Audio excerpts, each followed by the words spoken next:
Many students who struggle with reading and writing in school often have done so for a long period of time. But did you know that you can use relationship building with them to help turn things around? You're going to learn how right now.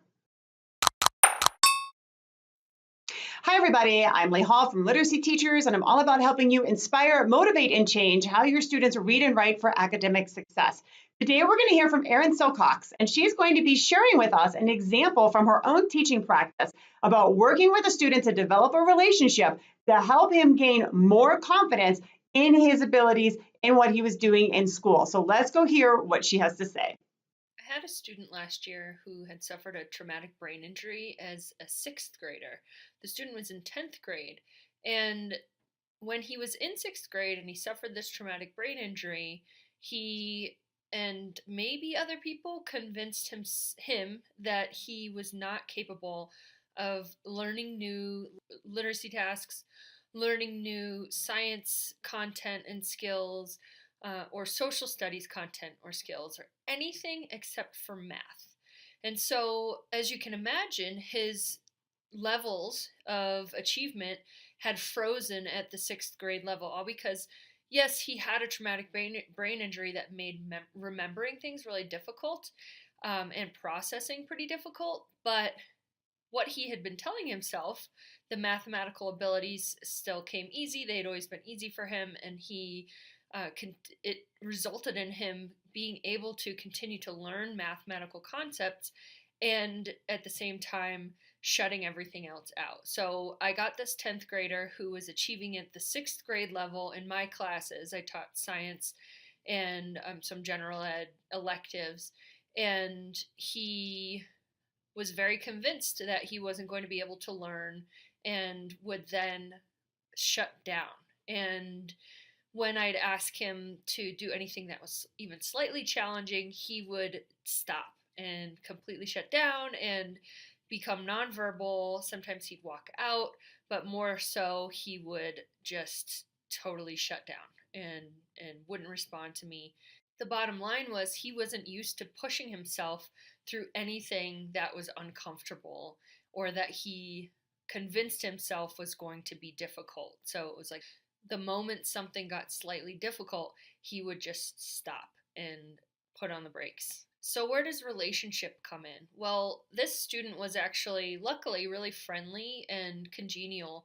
He wanted to have relationships, especially with adults, less so with his peers, which was an interesting thing for him, which we see a lot with some students who've experienced difficulties in school. Teachers are easier for them to relate to, especially if their difficulties are social in nature. So the bottom line was he wanted to please. He wanted to make adults happy and foster that relationship with them. So that was difficult for him because he convinced himself that he couldn't learn because of his traumatic brain injury. So over time, I developed a strong and caring, authentic, genuine relationship with this student by spending time with him outside of the official classroom. I did PE with him and would have him on my team, and he was really athletic, so we'd bond over that. I'd sit with him at lunch. Based on the residential treatment center setup, it was a lot easier to sit with students than it would have been if we were in a normal school cafeteria. So I was actually able to sit right next to him and eat with him and talk to him, get to know him. I remembered things that he told me, brought them up later, kind of kept a running dialogue with him about a couple of things, developed some inside jokes, and then over time was able to come up with some keywords or key phrases to use when he would get stuck in class. When he would be getting close to shutting down, I started to be able to read that and pull in those keywords and kind of either write them down and put them on a piece of paper on his desk, do a nonverbal signal that we decided on, or just say what it was. And actually, for this kid, he decided it was butterfly. And that's an incredible anecdote because he told himself when we were doing an art project once, I can't draw a butterfly. And he and a staff member worked together to kind of prove him wrong.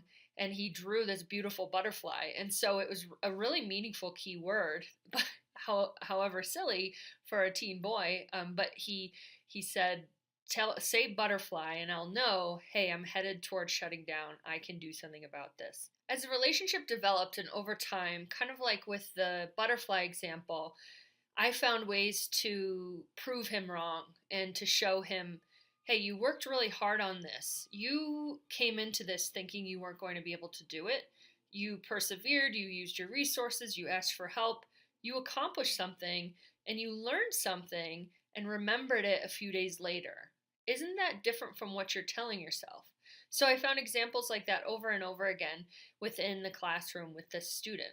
So, coupled with explicit instruction in the growth mindset, I was able to work with the student with all of these exceptions, just pointing them out over and over again to help him to see himself as a capable learner.